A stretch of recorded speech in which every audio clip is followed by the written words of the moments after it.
Good afternoon student. ધોરણ 6 વિષય હિન્દી। આજે આપણે નિબંધ જોઈશું એની અંદર। તો કે પહેલો નિબંધ કયો છે? તો કે મેરા ગાંવ। હા, મેરા ગાંવ।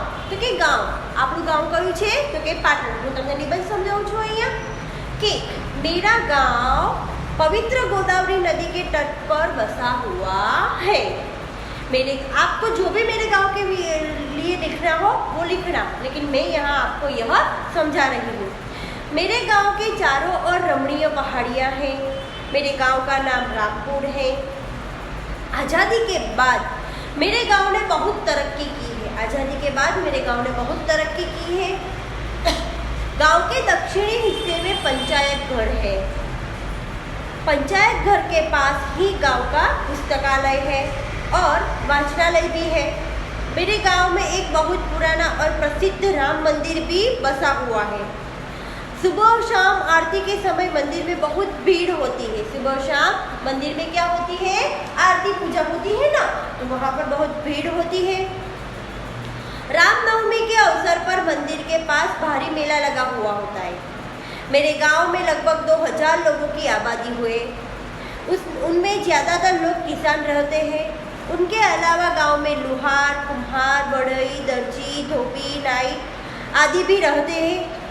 गांव के लोग बहुत सीधे साधे और मेहनती हैं। वे आज भी पुराने रीति रिवाजों को मानते हैं। फिर भी उनके विचार प्रगतिशील है। हमारे प्रगति यानी कि हमारे आगे बढ़ने की नीति है। रामपुर गांव में एक प्राथमिक शाला है। गांव में एक छोटा सा अस्पताल भी है। वहाँ गांव के मरीजों का बहुत कम पैसों में इलाज किया जाता है। गांव में 4-5 दुकान भी है। हर रविवार को गांव में बड़ा बाजार लगता है। गांव में पशुओं की संख्या भी अच्छी है। वहाँ पर पशुओं की संख्या भी है। कुछ सब्जियां तथा दूध सहकारी समिति द्वारा शहरों में बिक्री के लिए भेजा भी जाता है। कारगिल के युद्ध में गांव का एक जवान शहीद हो गया था। इसमें मेरे गांव का गौरव बढ़ गया है। सचमुच रामपुर एक आदर्श गांव है। तो विद्यार्थी मित्रों, तमारे मेरे गांव के लिए आपको जो भी लिखना, हमारे पाटण शहर का भी लिखना हो तो लिख सकते हो। तो આપણે બીજો નિબંધ જોઈએ। તો કે બીજા નિબંધની અંદર વર્ષા ઋતુ તમે જોયેલો હશે। આપણે હમણાં જ વર્ષા ઋતુ ગઈ, તમે વરસાદ માણ્યો હશે। તો વર્ષા ઋતુ तो के જોઈએ, भारत में ऋतुओं का सुंदर क्रम है।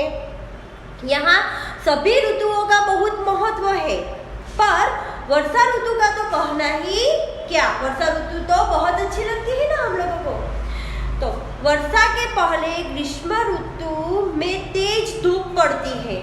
गर्मी के मारे लोग बेचैन हो जाते हैं। नदी नाले सूख जाते हैं। पेड़ पौधे मुरझा जाते हैं गर्मी में।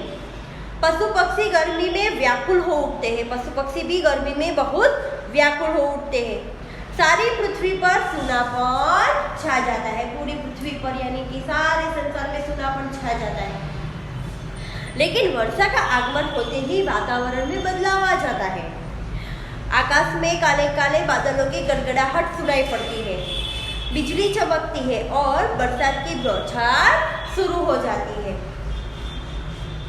नदी नाले तालाब आदि भर जाते हैं। पौधे लहलहाते उठते हैं। पेड़ झूमने लगते हैं। बागों में फिर से हरियाली छा जाती है। मोर खुशी से नाचने लगते हैं। मेढकों की टर्न सुनाई देती है।